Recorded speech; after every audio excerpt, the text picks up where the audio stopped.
네, 우리 윤정수 선교사님, 감사합니다. 여러분, 히말라야에서 받은 계시, 에코 바이블 이야기 우선 주제 발제를 들으셨는데요.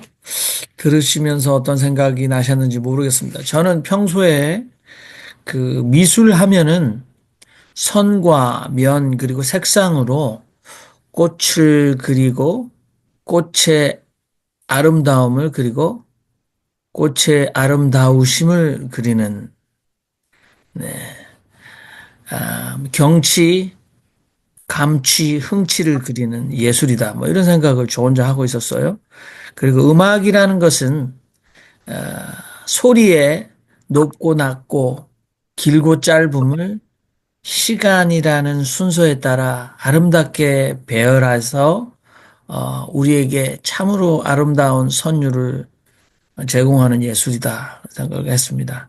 근데 시는 인간의 언어를 통해서 하는 예술 중에 가장 제가 볼 때는 어려운 것이 아닌가 뭐 그런 생각을 했는데 여러분 저는 신학은 그 meaning making process 그래서 의미화의 과정이다라고 얘기하는데 우리 윤정수 목사님께서는 세계 지붕 히말라야 대자연 앞에서 자연으로 드러나신 신의 현존 앞에서 신앙의 기록의 산물인 성서를 스스로 묵상 의미화 작업을 하셨는데 창세기부터 계시록까지 마치 지혜문학이나 현자의 신앙 고백처럼 시작이 있고 마침이 있을 때까지 그래서 계시록까지 14권이라고 하셨나요? 계속 해 오셨다. 그리고 본인이 작정한 것이 이제 만일 기도인데 사람이 보통 한 3만 일을 살아가니까 뭐 우리가 우리 숨이 멈춰지는 날까지 기도하는 그러니까 쉬지 말고 숨 쉬듯 기도하는 호흡의 기도처럼 만일 기도도 작정하고 계신데 그것이 한국이라는 삶의 조건보다는 세계의 지붕 그리고 하나님과 가장 가까운 거리상은 아니겠습니다만 히말라야에서 그 일을 계속하고 계시다. 그런 생각이 들었습니다. 여러분들은 이 윤정수 목사님의 의미화의 과정인 이 아까도 우리 지성수 목사님께서 어떻게 그걸 14권이나 쓰셨냐. 근데 주체할 수 없이 계속해서 영감이 떠오르면 쓸 수밖에 없지 않겠습니까? 이건 뭐 누가 책을 만들어 놓으면 읽든지 안 읽든지 상관은 없을 것 같습니다. 본인의 소명이라고 생각하고 근데 제가 죄송합니다마는 여러분에게 묻기 전에 그 소재를 드리는데 여러분들 한국의 해방신학자 김근수 교수님은 아침에 눈을 뜨시면 매일 5시간은 신학 저술에 매일매일 다섯 시간은 꼭 쓰신다고 그래요. 눈 뜨자마자. 그래서 매일매일 5시간을 투자한 것이 그분이 해방신학의 관점으로 한국에서는 드문 네. 존 소브리노 교수님 밑이신가요? 아무튼 해방신학의 관점으로 성서를 쭉 다 쓰셨어요. 그래서 뭐 여자의 아들 예수부터 뭐 예수 시리부터 쓰다가 지금 바울까지 왔지 않습니까? 바울과 예수 비유까지. 근데 제가 그 더글라스 존 홀이라는 조직신학자가 있는데 맨하탄의 유니언 신학계 조직신학 교수였습니다.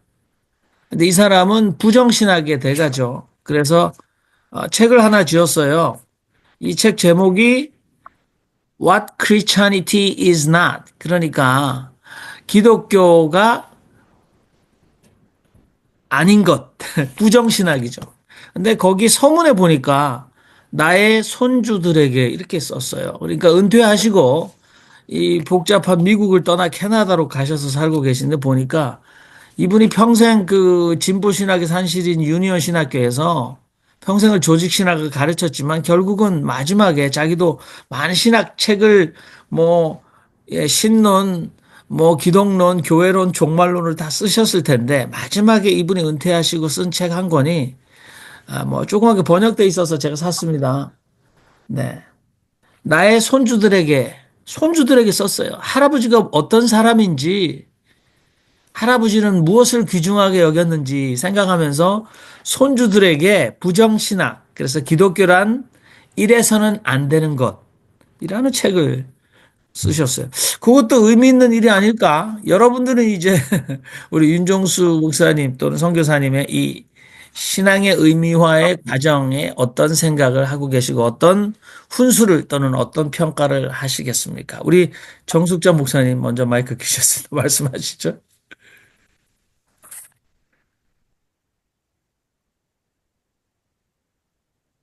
목사님 마이크 소리가 안 들리는데요? 마이크가 켜져 있는데 음성은 줄이셨나요? 다시 한번 목사님 좀 찾아봐 주세요. 지금 말씀하신 대로 전혀 안 들립니다. 자, 우리 지성수 목사님 먼저 말씀하시죠. 마이크 켜시고. 예. 나는 이 14권을 가지고 오면서, 되게 무겁더라고. 근데, 이 양쪽으로 무겁지만, 이 정신적인 무게를 생각하니까, 이건 뭐 도대체 이 무게를 어떻게 지고, 이 목사님이, 왔나? 난 도저히 이해가 안 돼. 원래 문학적인 그 소양이 풍부한 사람이요? 난 도대체, 예? 저는, 저는 이제 고등학교 때 제가 시로 아, 장원을 했고, 어, 그리고 저는 그 예술의 신학을 하겠다고 제가 신학교에 갔고, 신학적 그랬군요. 미학을 추구하겠다. 그러니까 예술로 예수 그리스도의 복음을 어떻게 표현할까, 이런 음. 생각을 지금까지 하고 있습니다. 원래 소질이 다양했구나, 소양이. 어, 네. 그러면 조금 이해가 되네. 한 보통 사람이라고 생각하고. 네. 이 저자와의 대화를 통하면 그러니까 윤정수 목사님 뭐 문학 소년이었다기보다 스스로는 아무튼 시로 장원을 하시고 이제 미학 예. 그래서 사실은 우리가 성서 중에서도 시가서, 지혜문학서, 특별히 시편이 있지 않습니까? 그래서 시편을 우리가 보면 히브리어로 시편을 이렇게 문서 비평을 하는 분을 보면 이 짜임새, 구조 비평이 가능합니다. 이 구조로.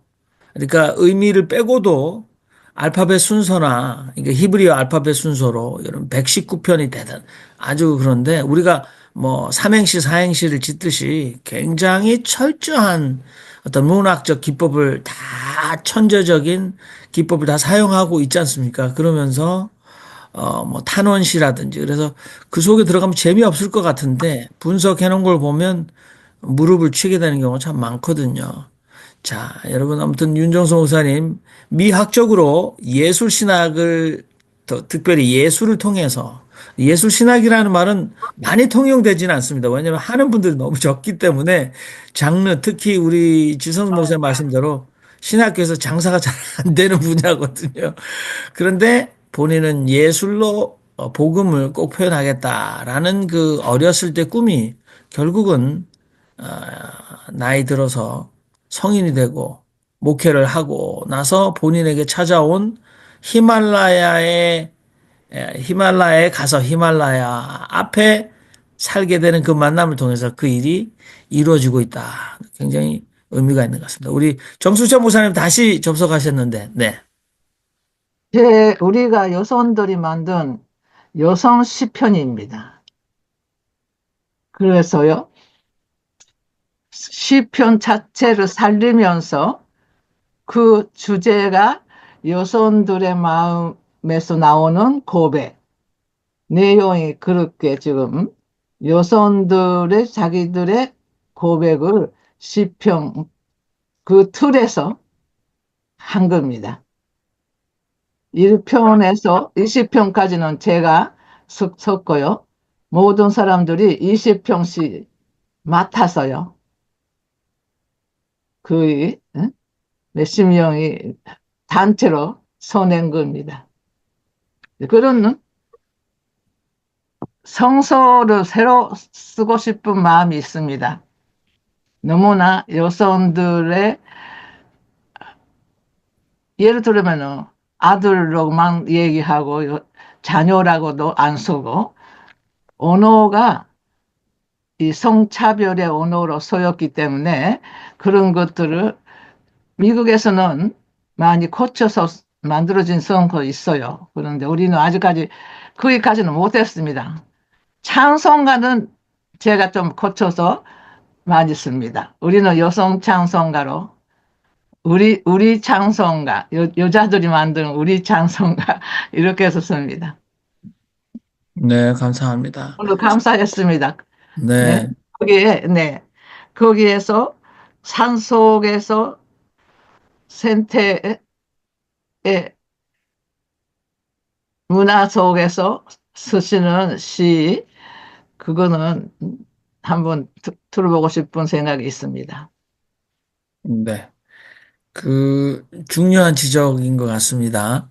그러니까 여성들이 여성 시편을 발행한 이유, 그래서 그게 이제 여성 신학자들이 그 power of naming, 그래서 무엇라 하는가, 이것을 무엇라 하는가라는 권위는 다 남성에게, 남성적 시각에 천편일률적으로 기록되어 있는 게 성서인데, 거기에서 여성의 목소리를 내고 여성의 눈으로 보는, 그래서 이미 아까 윤정수 목사님께서도 그 NIV New International Version of Bible 그거 예를 들으셨는데, 거기 바울이 그리스도 안에서 사도된 나 바울은 형제들에게, 고린도에 있는 형제들에게 문안하노니라고 했지만 그들은 이미 고린도에 있는 형제와 자매들에게, 그래서 원문에 없지만 자매들에게라고 끼워 넣습니다. 그래서 전체 성경에 다 그렇게 남성만 언급한 부분에 여성을 언급할 수 있는 상황에는 전부 다 자매들이라는 말도, sister이라는 말도 다 집어넣어서 성서를 그렇게 이미 발행을 했죠. 근데 한국에서는 영원한 일입니다. 그런데 그렇게 했을 때에 우리에게 주어지는 신앙의 의미화는 무엇인가?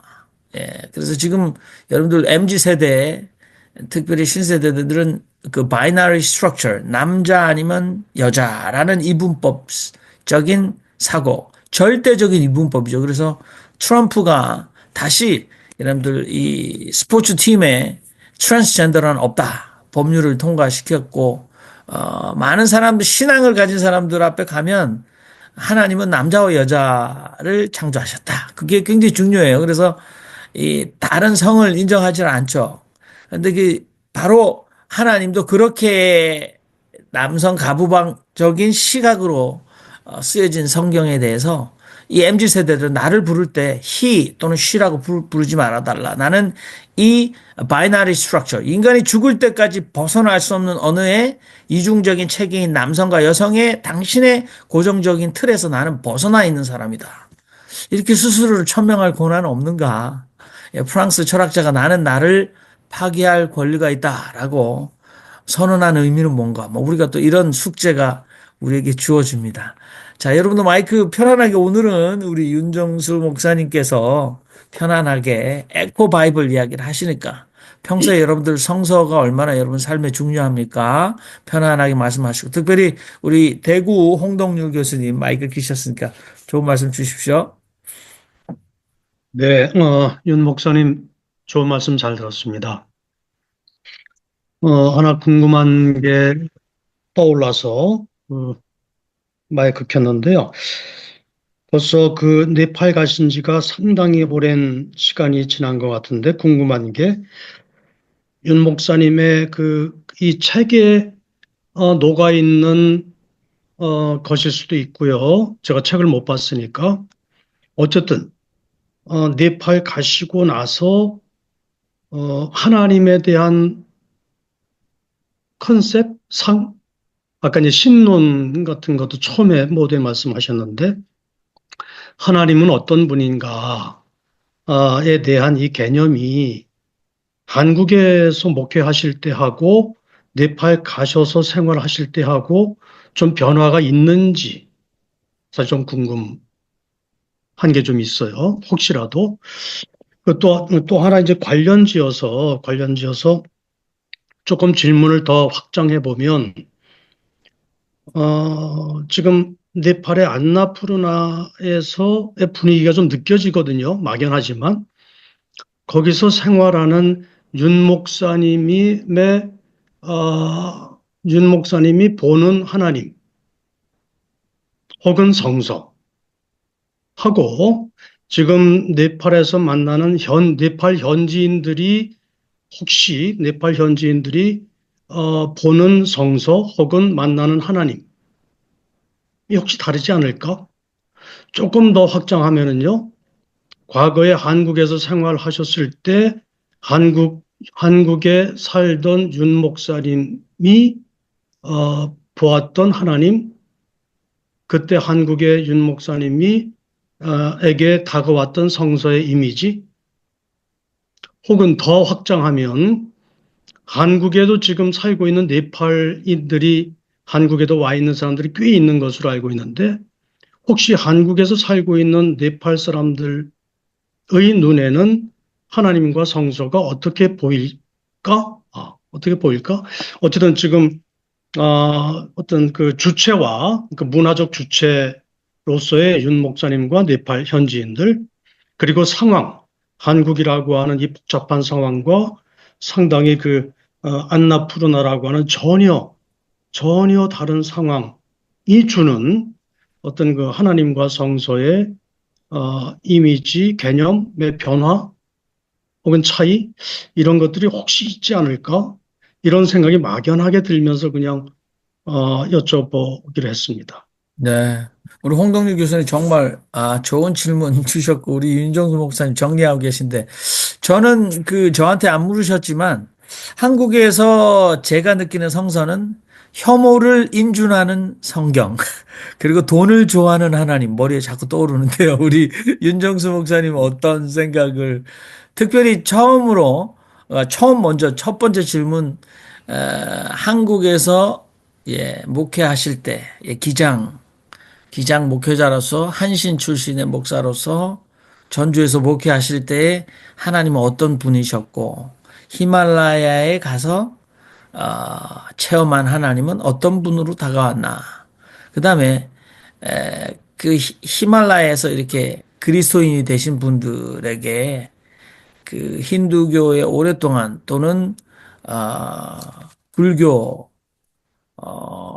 기복적 불교에 그렇게 표현할 수도 있겠죠. 또는 원 불교일 수도 있죠. 네팔이 사실은 인도보다도 훨씬 더 불교를 이게 옮겨간 불교라고 자기들이 믿으니까 그 불교적 세계관, 가치관에서 있던 분들의 변화돼서 그리스도인이 된 분들에게 그분들에게 하나님은 어떤 하나님인지 이렇게 좀 걸러주시면 좋겠다. 그리고 이제 확장된 질문을 계속 답변하시다 같아요. 우리 윤정수 선교사님 마이크 키시고 답변을 한번 해주십시오. 제가 한국에서 이제 목회할 때는 교회라는 그런 자리에서 설교를 하고 그래야 되기 때문에 이제 굉장히 보수적으로 그렇게 할 수밖에 없었는데 이제 제가 고민을 굉장히 많이 하면서 이게 신이라는 게 저기 초월자로서 이렇게 인간의 생사화복을 주관하고 이제 이런 신 개념에 대해서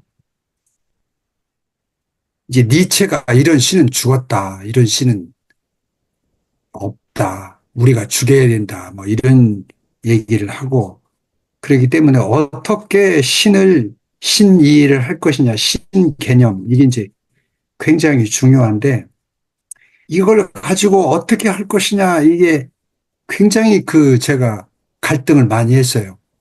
그런데 이게 이제 예수 세미나 하시는 신학자들 있잖아요.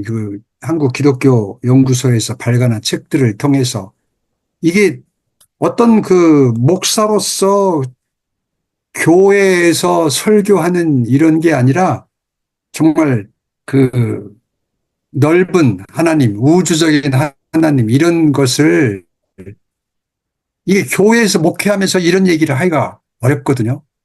그런데 이제 이 네팔 땅에서는 그것도 여기 그 선교사들의 세계가 이제 보수적 복음주의 안에 소위 복음주의 계열이라서 이런 얘기는 쉽게 못하지만, 그러나 저는 이 예수 세미나를 하고 하는 그런 한국 기독교 책들을 읽으면서 제가 신학적 회심이다, 나는 이렇게 표현을 합니다. 이게 나 혼자 믿을 게 아니라 이런 신을 과감하게 얘기할 수 있는 이런 이런 것을 이제 얘기를 하겠다. 저는 이걸 신학적 회심을 했다. 이렇게 생각을 하고. 그러니까 이 힌두교, 불교가 지배적인 이 사회, 이런 세상의 사회에서 어떻게 기독교, 예수 그리스도, 하나님을 얘기할 것이냐. 이게 서로 이제 대화하고 서로 협의하고 이해하고 그렇게 실제적인 문제, 생태, 정의, 평화 이런 문제를 같이 논의하면서 이렇게 서로 받아들이고 이해하는 그런 자세를 가져야 되지 않을까. 이제 그런 생각을 하고 있고, 저는 이제 이 히말라야라는 그 위대한 장엄한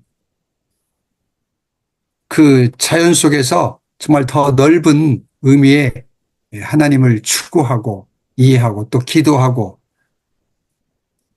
이제 그런 것이 저는 목표가 하나님의 나라, 하나님의 뜻이 이루어지는 나라, 정의와 평화와 생명, 생태가 이루어지는 이 하나님의 나라를 서로 이루는 것이 이게 선교요, 교회의 또 기독교의 사명이라면 이 정의, 평화, 생명을 위해서 서로 협의하고 이해하고 같이 힘을 합해서 이런 것을 이루어 나가는 것이 종교의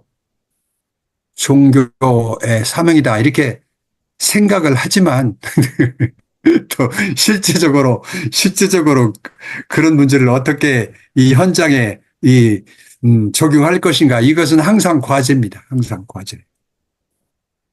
네. 좋은 답변 감사합니다. 우리 다른, 뭐 또 연관해서 계속해서 말씀 나누면 좋을 것 같고, 또 우리 홍동훈 교수님도 말씀하시죠. 네. 하나만 그냥 이거는 아주 지엽적인 얘기인데요. 방금 신학적 회심이라는 말씀을 하신 게 상당히 확 이렇게 꽂히거든요. 그런 개념이나 그런 용례가, 용법이 그동안 신학 논쟁에서 있었습니까? 아니면 윤 목사님 저는 처음 접한 용어가 돼가지고 여쭤보는 거예요. 마이크 키셔야 정영희 목사님한테 물어봐야 되거든요.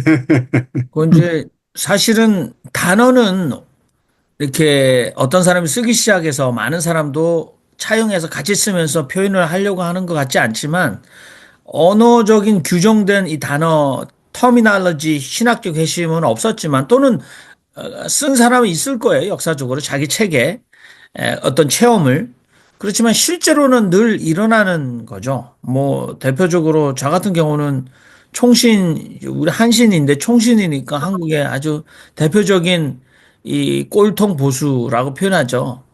거기에 있었고 한국에서 그냥 뭐 신학을 공부했다기보다는 교양적인 생각을 하고 있었는데 미국에 와서 이제 동양인 특히 한국 남자 신학생으로서 이제 한국과 별 상관없는 교수들에게 이제 신학을 배울 때 그런 회심이 자기가 보따리로 쌓은 걸 계속 사용하는 사람도 있고요. 거기서 만나면서 충격을 받아서 자기 보따리 중에 많은 걸 버리고 다른 걸 가지고 그러니까 그런 관점의 어떤 패러다임 시프트라고 그럴까요? 관점의 아주 대단한 변화가 많이 일어나신 분들이 여기 많이 계시다 저는 그렇게 생각하고 그런 과정들이 굉장히 필요하다. 신앙에도 사실 원하건 원하지 않건 찾아오지 않습니까? 우리가 Sunday School Christianity 그래서 우리가 주일학교 수준에 아니 주일학교에서는 주일학교에 뭐 돈으로도 못 가요. 하나님 나라 그다음에 뭐 예수님이 말씀하시냐고 우리가 주일학교에 가서 배우는 게 있어요. 근데 그것으로 가서 우리 인생에서 맞닥뜨린 문제의 해답이 주어지지 않을 때 사춘기만 돼도 신앙적인 어떤 큰 인식의 변화가 있으니까 우리 각자들에게 그런 것들을 많이 흔적으로 가지고 계신 분들이 여기 다 모였다 그런 생각이 저도 듭니다. 예. 저는 그냥 용어에 대해서 네. 궁금해서 네. 여쭤봤습니다. 아유, 황 교수님 아주 중요한 질문을 해주셨는데, 물론 신학적 회심이라고 정의된 그런 말은 뭐 없어요. 그러나 많은 사람들이 신학적 회심을 하는 거는 사실이고 또 해야 된다고 생각하죠. 예. 물론 동의하고요. 그 말뜻도 이해는 되는데, 제가 용어 자체가, 예. 그렇게 개념을 딱 만들면 상당히 산뜻하다 싶은 생각이 드는데, 저는 예. 그동안 들어본 적이 없어가지고, 예, 예. 용어 자체를. 그렇죠. 별로 사용하지를 않는 말이지만, 그래서 여쭤본 거였습니다. 예, 저 자신도 그렇고, 정말 그게 필요한 과정. 신학하는 사람에게는 반드시 필요한 과정이다. 오히려 그런 생각이 들죠. 이런 것들은 이제 딥시크나 책 GPT한테 한번 물어보면 일단은 이 영어로 나와 있는 모든 데이터는 바로 눈앞에서 딱 모아서 만족할 만한 답변을 해주지 않을까 하는 그런 세상입니다. 네. 우리 공주 쐐기골에 살고 계신 이상호 목사님 오랜만에 나오셨는데 목사님께서도 또 시상이 풍부하신 목사님이십니다. 그렇죠? 이상호 목사님 마이크 계셨는데 인사해 주시고 네, 또 예. 우리 윤종수 목사님 그 신학교 다닐 때 또 알게 되고 또 그 뒤에 이렇게 목회도 잘 하셨는데 또 예술 감각이 있어서 연극도 하시고 그런 기억을 갖고 있거든요. 그런데 지금 이제 굉장히 어렵게 우리 신학자님께서는 어렵게 질문을 했는데 저는 아주 쉽게 질문을 하고 싶어요. 사이즈가 있는 교회에서 재밌게 목회를 했는데 어느 날 갑자기 히말라야로 이렇게 이제 갔단 말이죠. 가서 지금 20년이 넘도록 지금 선교 사역을 하고 있는데 이제 그 어떤 신학의 점프라기보다는 삶의 어떤 변화, 엄청난 변화를 우리에게 보여줬거든요.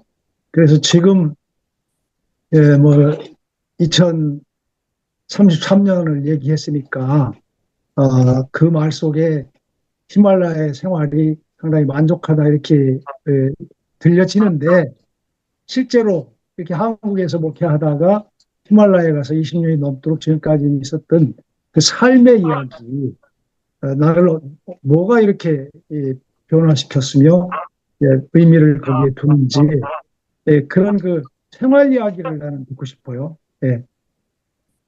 네, 윤정수 목사님 말씀하시죠. 그러니까 저는 제가 히말라야의 순례자라는 그 책을 읽고 이 히말라야에 사는 수행자들이 어떻게 간디, 타골, 수아미 라마 이런 사람들이 어떻게 그 수행을 했는가 이런 책을 두 권짜리 책을 읽으면서 이 거기 이 수행자들이 방문했던 그곳에 가서 그 사람들의 그 어떤 그림자를 좀 밟고 그 사람들의 그 마음을 좀 이렇게 느끼고 싶다. 그래서 제가 인도 히말라야 혼자 이 배나나 메고 이 40일을 그 인도 히말라야를 그 리시케시부터 시작해가지고 이 겐지스 강의 시원으로 해서 간 곳들이 야무나 강의 시원, 야무노들이 케다르낫, 바드리낫 또 이 시크교회 바이블이 쓰여 있는 곳 이런 걸 쭉 순례하면서 그 수행자들의 어떤 같은 그런 그 느낌을 제가 참 이렇게 받고 그래서 이게 우리 기독교가 옛날에 수도사도 있었지만 이 수행자, 정말 그 금욕하고 그렇게 같이 그 팀을 이루어서 자신을 수행하는 이 수행자의 그 어떤 정신이 이렇게 그 우리 기독교에서 그런 것이 살려야 되겠다. 이런 생각하고 전 나름대로 하루를 수행이라고 생각하고 어떻게 일어나는가, 어떻게 아침에 일어나서 하루를 어떻게 시작하고 또 하루의 일과를 마친 다음에 저녁에 어떻게 마치고 어떻게 잠을 자는가. 이 하루하루의 그 삶을 수행자로서 예수 그리스도와 같이 이 순리의 길을 걸은 수행자로 산다. 이런 생각을 가지고 매일 이제 그 네팔에서 살고 있는데 그,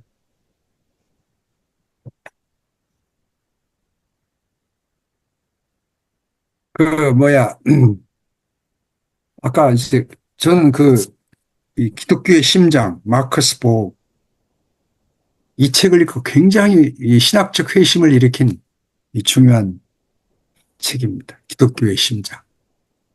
마커스 복, 존 쉘비 스퐁, 영국의 성공의 감독이잖아요. 존 쉘비 스퐁. 기독교 번하지 않으면 죽는다. 이런 책 같은 거. 그 여담인데요. 네. 제가 저 시드니에서 택시 운전할 때 스퐁을 태웠어요, 한 번.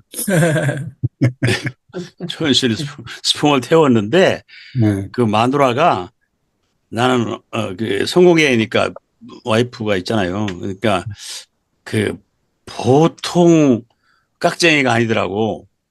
그러니까 내가 택시를 탔는데 얼굴을 딱 보니까 어디서 보던 사람이야. 내가 스퐁 책을 여러 번 읽었으니까 그래서 당신 스퐁 주교 아니야? 그러니까 이 사람이 깜짝 놀라는 거야. 이 동양인 택시 운전사가 어떻게 자기를 알아보냐고. 그래서 내가 내가 신학을 공부한 사람이다. 그러니까 그러냐고. 근데 호텔에서 방송국에 그 인터뷰를 하러 간대요. 가는데 얼마 안 돼요. 한 2km나 뭐 이렇게 기본 요금거리밖에 안 되니까 시내니까 모르니까 택시를 탄 거예요. 그럼 뭐 긴 얘기 할 수가 없잖아요. 그래서 반갑다. 뭐 그러고 이제 내렸단 말이에요. 그런데 놀란 거는 그 여자가 영수증을 해달라고 그러더라고. 영수증. 그 10불도 안 되는 돈을 그걸 청구하려고. 그리고 이야, 이 여자가 지독하구나. 이러니까 스퐁이 이렇게 사랑하는 모양이다. 그런 느낌을 받았어요. 네. 예, 마커스 포그는 신약 신학자고 존 쉘비 스퐁은 성공의 그 뉴저지 누악에서 뭐 주교로 계셨던 분인데 특히 많은 신학을 하지 않으신 분들이 아주 베스트셀러로 읽는 책이 기독교 변하지 않으면 죽는다. 저 책은 정말 고전적인 책인데 변하지 않아서 죽어가고 있다는 인정을 할 수밖에 없는 시대에 우리가 살고 있는 것 같습니다. 아무튼 굉장히 급진적인 관점을 가지고 있는데 그런 것들이 우리 홍동률 교수님께도 굉장히 도움이 되는 신학적 회심을 일으키는 기폭제 역할을 했던 근거들을 좀 이렇게 말씀을 해 주셨습니다. 여러분, 또 여러분들 우리 양봉 자매님 잠깐 김성봉 목사님 조금 늦게 조인을 하셨네요. 그죠? 김성봉 목사님도 뭐 듣고 계신지 일하고 계신지 모르지만 마이크를 켜시고 말씀하 윤정현 신부님. 네, 말씀하십시오. 예, 저는 이제 한국 기독교 장로회 기장이라고 하죠. 그 목회자들을 어, 다른 교단보다 많이 알아요. 여기 계신 우리 이상호 목사님도 저희 갑장인데 한국의 하여튼 높은 산은 전부 올라가신 아주 기인이셔. 그리고 산에 관한 수필을 많이 쓰시고 대단한 시상을 가지고 계시는 분인데 기장 목사님들께 저는 이제 시인들이 많은데 그 중에 세 분 시인을 제가 아는데 한 분은 이제 이병창 목사님, 그런 종교를 넘어서 시를 쓰는 분이고, 우리 윤종수 목사님은 영성 시인이다 이렇게 느껴져요. 또 제 친구인 김창규 신부님은, 김창규 목사님은 하여튼 고통이 있는 거, 아픔이 있는 곳이면 어디든지 가서 데모하고 그들과 아픔을 같이 하고 또 노동 현장 또 고통받는 사람들의 그 현장, 그다음에 민주화 운동의 그 현장에 늘 가서 참여시를 쓰시는 분이에요. 예, 참여시인. 그 김창규 목사님 참여시, 우리 이병창 목사님은 종교시인, 종교를 넘어서. 그리고 우리 윤정수 목사님은 영성 시인으로 그 매일 페이스북에 시를 올리시는데 이게 대단한 이 시상이 폭포수처럼 쏟아지는 것 같아요. 그래서 이게 참 기인들이 많다, 기장에는. 그 다음에 한국 민주화 운동에 감옥 간 사람들이 그렇게 많은데 그 감옥 횟수를 다 채우면 뭐 몇천 년 돼요, 기장 목사님들이. 그런 가운데 또 이렇게 또 시인도 있다는 것이 참, 참 감동입니다.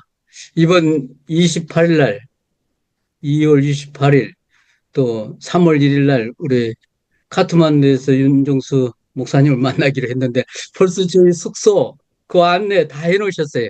말해놓고 예약들 고맙습니다. 네, 우리 윤정현 신부님, 물론 다른 또 그 근거도 있겠지만 그래도 신신사 신앙과 신학 사랑방에서 그래도 이제 최초로 이 신신사가 결성되고 난 이후에 이 멤버 중에 한 분이신 윤정희 신부님이 거의 답사가는 수준으로 먼저 가시는데 잘 다녀오시고 가셔서 꼭 그 히말라야에 계신 하나님께 좀 안부 잘 좀 전해주시고 우리 한국 힘든데 거기만 계시지 마시고 한국에도 좀 자주 출몰을 해달라고 말씀 부탁드립니다. 아무튼 네, 말씀하셨듯이 이 기장 목사님들이 사실 창의적인 목회를 많이 하시네요. 그러니까 신학 교육이 얼마나 중요한가. 이분들이 민주화를 위해서 특히 우리 또 정숙자 목사님도 일본에서 오셔서 기장에서 교육을 받으셨기 때문에 오늘의 정숙자 목사님 있지 않았을까.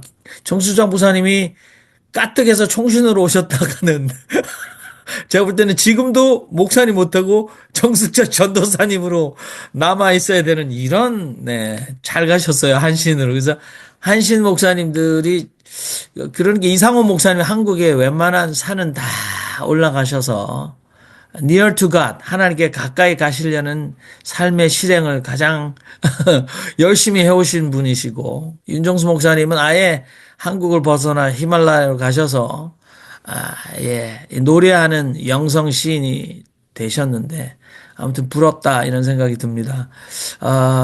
여러분들은 이렇게 정형화된 아직도 이 아파트가 생긴 신도시의 상가에 자신이 새들은 건물에 이미 교회가 5개나 있지만 자기도 새로운 교회를 처가에서 꼬서 시작하는 목사들, 이게 족발 골목도 아니고 교회 골목에서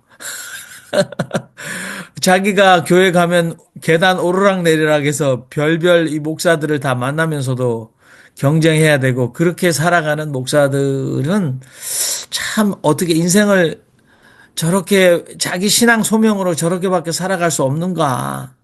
이런 정말 안타까운 생각을 좀 하게 되네요. 아무튼 여러분 오늘 신학적 회심 참 좋습니다. 그게 무엇이 됐든지 좀 우물 안을 벗어나는 것은 그게 사상적이 됐든 지리적이 됐든 우리 삶을 훨씬 더 뜻밖의 변화의 길로 우리를 인도하는 게 아닌가 하는 생각이 듭니다. 자, 우리 뭐 여러분들 마이크를 편하게 켜셔서 말씀하시고 또 오늘 박은하님은 이렇게 조금 배경을 살짝 이렇게 조명을 스크린을 하셔서 좋습니다. 저 뒤에는 서점 같은 느낌도 드는데 우리 박은하 저기 박은하님 네, 설명 좀 드려야 되는데 네, 지금 저기 포틀랜드 쪽 그 서부에서 거기 미국이요? 내가 그 박은하 아, 최근에 초대한 네네네네. 아니 거기 지금 새벽 3시인가 그런 거 새벽 아니야? 3시인데 아이고, 아, 안녕하세요. 난 은하님 오신다는 거는 오실이라는 건 생각 안 해서 내가 그 줌 아이디도 일부러 안 알려드리고 그랬는데 이렇게 자, 와주셔서. 포틀랜드에서 이렇게 최초로 우리와 접촉해 주신 박은하 선생님 반갑습니다. 우리 어떻게 안녕하세요. 잘 지내고 계신지 우리 여기는 뭐 편안하고 아주 네네. 예 이렇게 환영하는 예 네. 사람들의 모임입니다. 말씀 좀 해주시죠. 어떻게 느끼셨습니까? 또는 뭐 하실 말씀 편안하게 아무 말씀 하셔도 좋습니다. 네, 지성수 목사님께서 초대해서 왔는데 제가 이제 사회 문제에도 좀 관심을 가지려고 하면서 미국에 있으면서 이렇게 좀 인맥을 좀 넓히고 있는 중이거든요. 그래서 네, 한번 들어와 봤고 저는 뭐 목회자나 이런 건 아니고 그냥 산부인과 의사로 일을 좀 오래 했었고요. 성서나 이제 불경 이런 거 관심 있게 좀 공부를 하고 있고 이제 수행자로서 살고 있거든요. 어, 여기 왔는데 윤종수 목사님 시가 되게 가슴으로 많이 들어와서 네, 감동적으로 잘 읽었고요. 또 하나님의 그 하나라는 그 이야기가 요즘 많이 들어오고 있거든요. 그래서 때에 맞게 이제 이 모임에서 이렇게 종교적인 이런 하나님을 만나거나 뭐 이런 느낌을 좀 많이 받게 되는 것 같아요. 네, 인연이 돼서 여기 오는 것 같아가지고 편안하게 잘 듣고 있습니다. 네, 네, 감사합니다. 감사합니다. 우리 정숙자 목사님 너무 행복한 미소를 짓고 계시고, 우리 여기서 왕언니 되시겠습니다. 우리 목사들도 아주 쓸데없는 반갑습니다.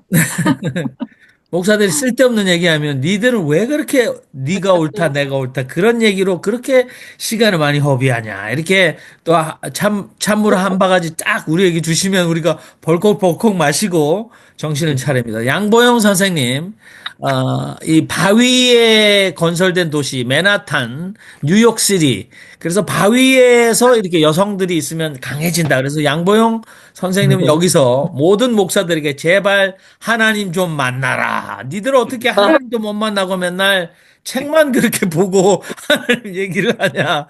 끊임없이. 저번엔 뭐 우리가 이렇게 말씀하실 때, 좀 약간 좀 기분 나쁘다. 이런 표현을 조금 할 것 같은 그런 소리를 들으시고도 4년 내내 나타나셔서 우리에게 채찍에 자극을 주시는 양보현님, 맨하탄에 네. 계신 한 말씀 하시려고 하시네요. 저는 요새, 아니, 제가 말씀드리는 건데, 요새 제가 영적인 거에 관한 걸 갖다 많이 듣고 있거든요. 영적인 책에 관한 거를. 그래서 영적인 걸 하면, 그게 이제 크리스찬하고는 어떻게 될지 모르지만, 그 영은 안 죽는다. 다음 세대로 또 환생하는 거 있죠? 그 다음에 태어나는데, 우리가 여기서 사는 이유는 왜 사냐면, 우리의 영을 갖다가 성장시키기 위해서, 성숙시키기 위해서 이 한 생을 살다 가는 거거든요.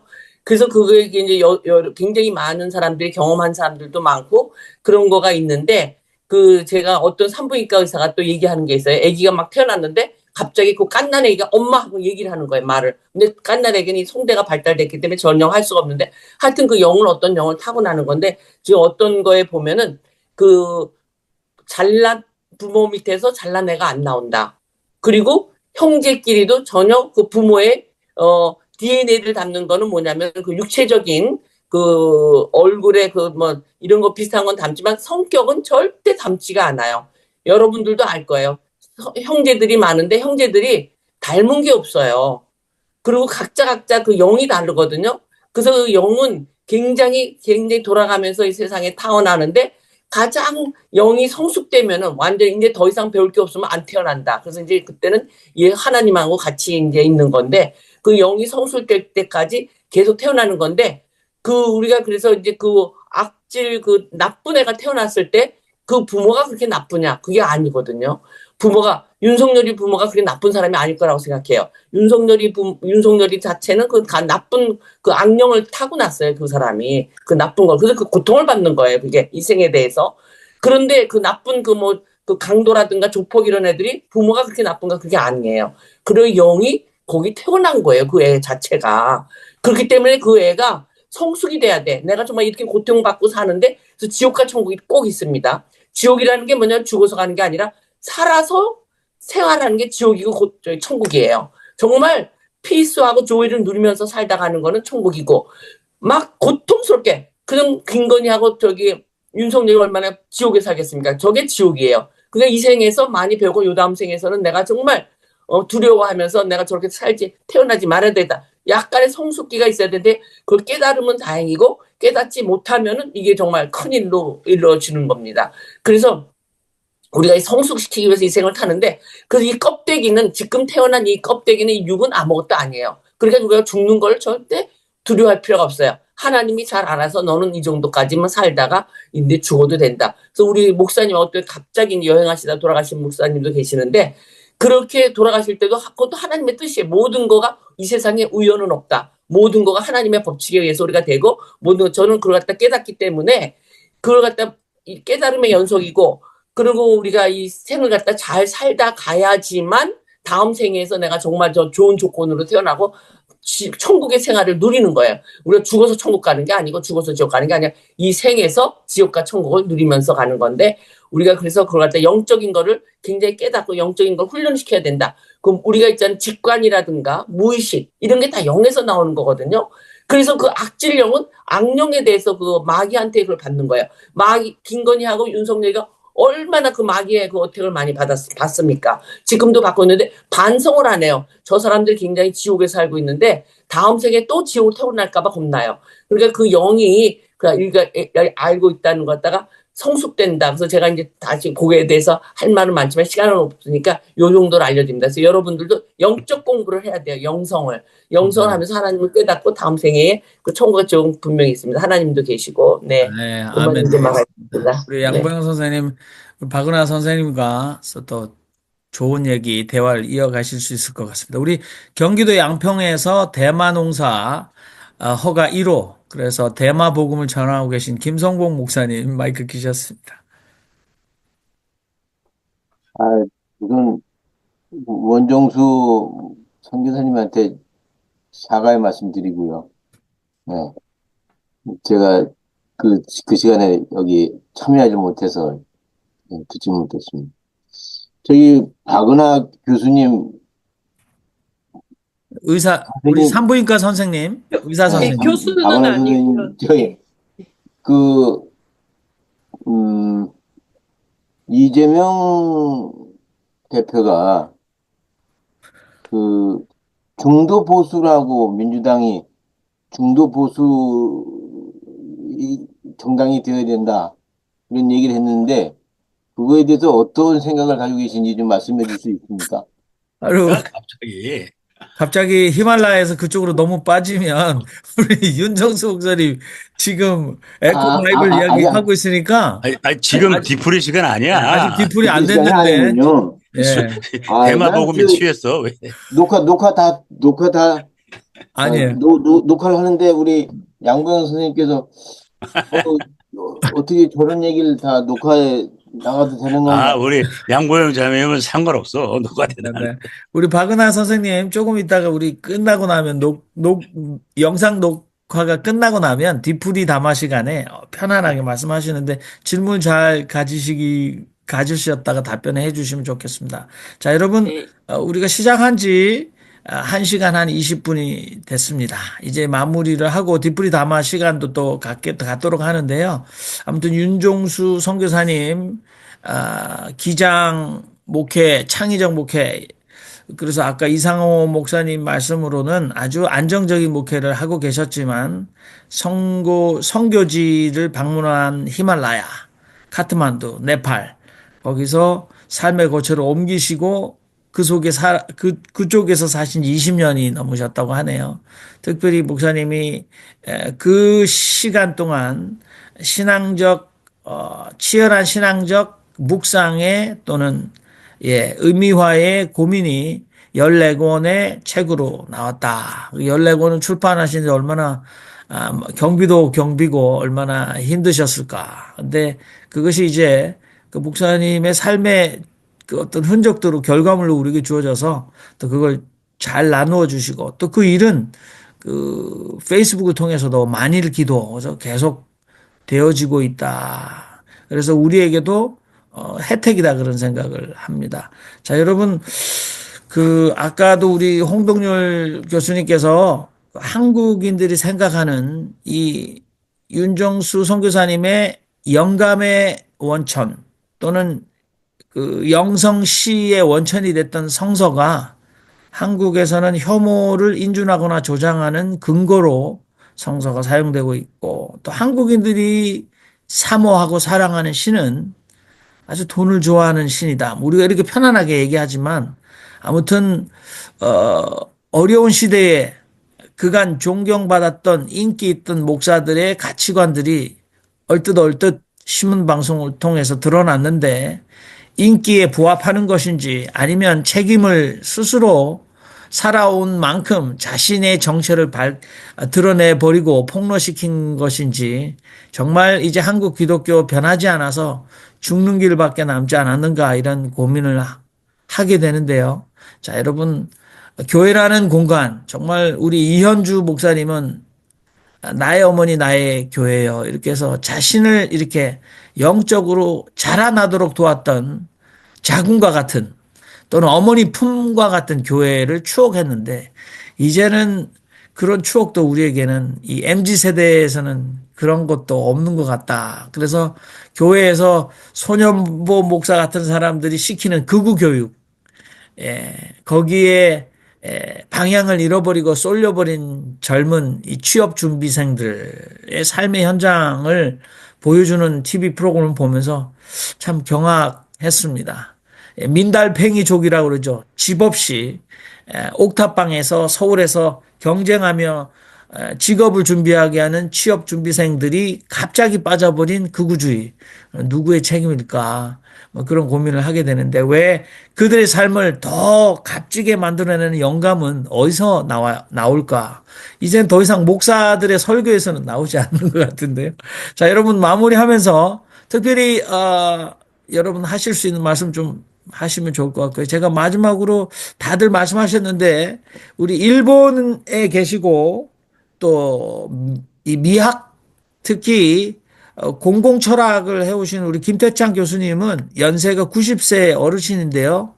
저분께서도 페이스북에 보면 시적으로 하루를 여시더라고요. 그래서 선생님이 또 마이크 키시고 지금 말씀하셔도 좋고 또 뒤풀이 담화 시간에 우리에게 말씀해 주셔도 좋을 것 같다 생각인데 아무튼 각자 삶 속에서 치열하게 열심히 살아오고 계신 분들이 참 많으신데 자, 여러분도 마이크 키신 분이 없으시면 우리 윤종수 목사님 오늘 히말라야에서 받은 계시 에코 바이블 이야기 이렇게 두 번째 우리 이 주제 발표시죠. 이 신앙과 신학 사랑방에서 오늘 정리 마지막 발언 좀 해주시면 좋을 것 같네요.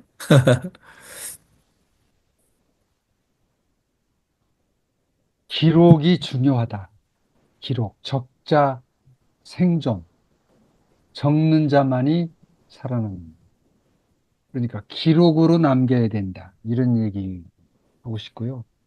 자리가 중요하다. 어떤 자리에서 살아가느냐. 그 자리가 그 사람을 결정한다. 광야에 살면 광야인이요. 도시에 살면 도시인. 기도의 자리에 살면 기도자. 그러니까 자리, 오늘 저는 이제 히말라야에서 이렇게 시들을 적고 또 하나님의 역사를 적고 이렇게 해서 앞으로 10년간 여기서 살다가 여기서 조용히 하늘로 사라지려고 기도하고 있습니다. 네.